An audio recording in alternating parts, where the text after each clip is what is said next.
For over 60 years, Hammarlund built some of the finest radio receivers on the planet. Their equipment sat in military listening posts, scientific laboratories, and the home stations of amateur radio operators across the world. If you wanted the best, you bought a Hammarlund. By the late 1940s, their receivers were the standard for governments and militaries around the globe. By 1973, the Hammarlund factory was empty, the product line was gutted, and one of the oldest radio manufacturers in the United States simply ceased to exist. And it all traces back to one decision the company made in the late 1950s.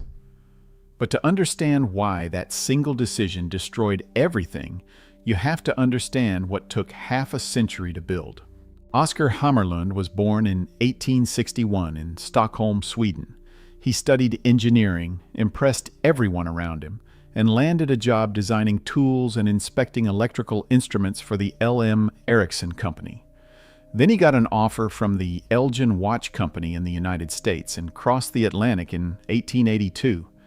His engineering talent didn't go unnoticed. Western Electric hired him as a superintendent of their Chicago plant by 1886. 6 years after that, he left to work alongside Elisha Gray, the co-inventor of the telephone, on a device called the teleautograph. This machine transmitted handwriting over electrical wire, and it had a persistent problem. The stylus at the receiving end kept failing and going dull. Oskar's solution was elegant. He designed a self-advancing pencil mechanism. He had inadvertently invented the modern mechanical pencil, and at the time, he didn't even realize what he'd created. By 1910, Oskar had followed the early development of wireless communications closely enough that he decided to start his own company. The Hammarlund Manufacturing Company opened in a loft on Fulton Street in Lower Manhattan with a small crew of skilled workers. And in those early years, the products were anything but glamorous. They made anti-window rattlers that stopped wood frames from shaking. They built a bango device that fired a blank cartridge if someone tried to open a window at night. Twin liquor decanters, precision measuring rules, metal watch cases, ceiling-mounted fire alarms with heat-sensitive diaphragms. And on the side, they were building centrifuges for medical and test laboratories. This decision to build whatever kept the doors open seemed small at the time. It wasn't, because it kept Oskar's team together long enough for radio to arrive. The first Hammarlund electronic product was a variable air capacitor developed in 1916.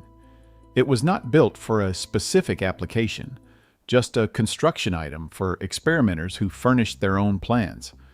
Their variable capacitor designs quickly became industry standards. By the early 1920s, the company had moved to 18th Street in Manhattan with around 50 employees and was manufacturing Western Union call boxes by the hundreds of thousands. These small fixtures were installed in nearly every business office in the country. When someone wanted to send a message, they turned a crank on the call box, signaling the nearest Western Union office to dispatch a messenger. Then came 1925. Hammarlund moved to West 33rd Street, and the Hammarlund Roberts radio kits launched.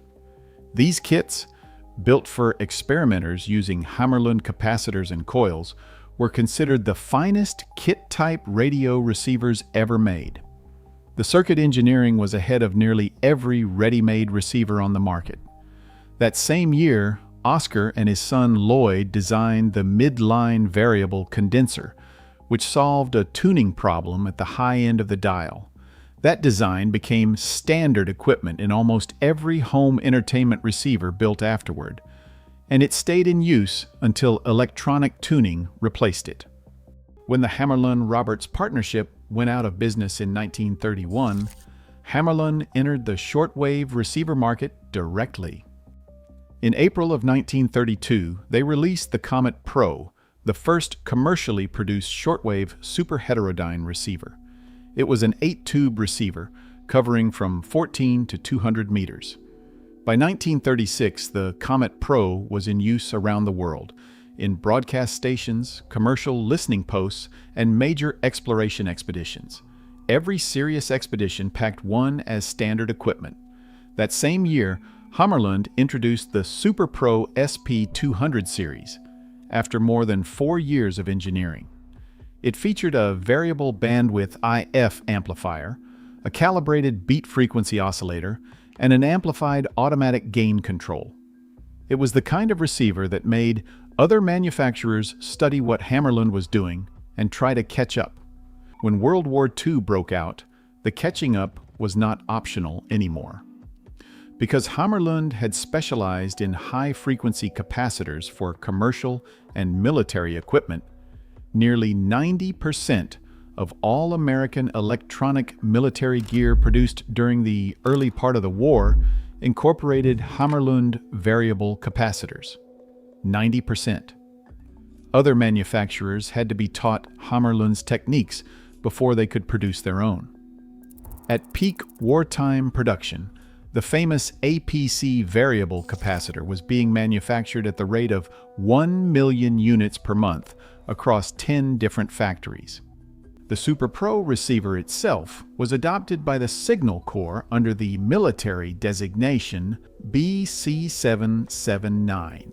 When the war ended, the market flooded with surplus units, which is one reason so many working examples of early Super Pro receivers still turn up today.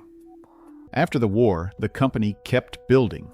The HQ-120 receiver, first introduced in December 1938, had already been ahead of its time with calibrated amateur band spread and a 300-degree readout scale, both industry firsts. A special version designated RBG had been built for the United States Navy.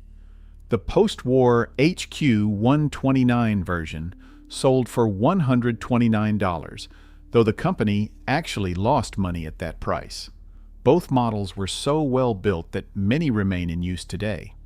In 1947, Hammarlund reached what many consider the peak of their engineering capability with the SP600 Super Pro. It covered 540 kilocycles to 54 megacycles, with calibrated mechanical band spread and provisions for crystal control of 6 frequencies. Military installations, government laboratories, and commercial operations around the world used the SP600 as their standard receiver. Variants were produced, including a VLF version that tuned from 10 kilocycles to 540 kilocycles. A hybrid version, the R1511, was deployed during the Vietnam era in banks of 5 to monitor the HF spectrum, with recordings sent to the NSA at Fort Meade for analysis. Through the 1950s and 1960s, the product line kept expanding. The HQ-140, HQ-150, HQ-160, HQ-170, HQ-180. Hammarlund entered land mobile radio with the Outercom series and built village radios for Vietnam under contract with the U.S. Agency for International Development. They produced transmitters like the HX50, a modestly priced single sideband unit, and were one of the first companies to offer a synthesized 23-channel Citizens Band transceiver, also manufactured under private label for Lafayette, Allied Radio, and Radio Shack.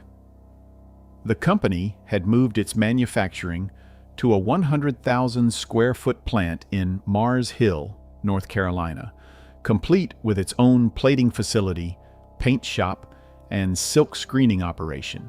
They even produced the basic FAA Airport Control Tower, VHF receiver used across the country. If Hammarlund had stopped here, this would be a very different story. The company was building products for the military, the FAA, amateur operators, and the commercial market all at once. They were self-sufficient, innovative, and respected.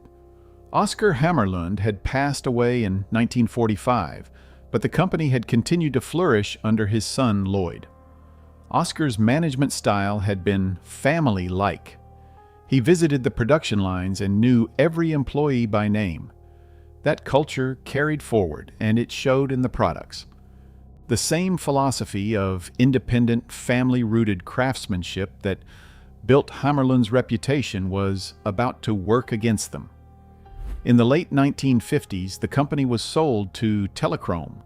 Several years later, Telechrome sold it to Giannini Scientific. Then, in the late 1960s, Giannini sold it again, this time to the Electronic Assistance Corporation. Each new owner was further removed from the engineering culture that Oscar had built.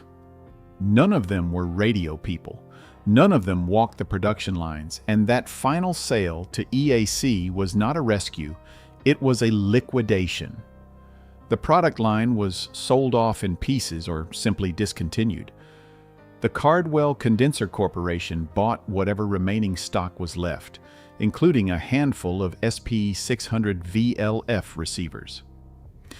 In 1973, the Hammarlund factory in Mars Hill went quiet. One of the most respected names in the history of American radio manufacturing was gone. At the time it closed, Hammarlund was among the very oldest producers of radio equipment in the entire country. The pattern is almost always the same. A founder builds something remarkable through decades of personal craftsmanship. The founder dies. The next generation holds it together. And then the company gets passed from one corporate owner to the next, each one extracting value instead of building it, until the name on the building means nothing anymore.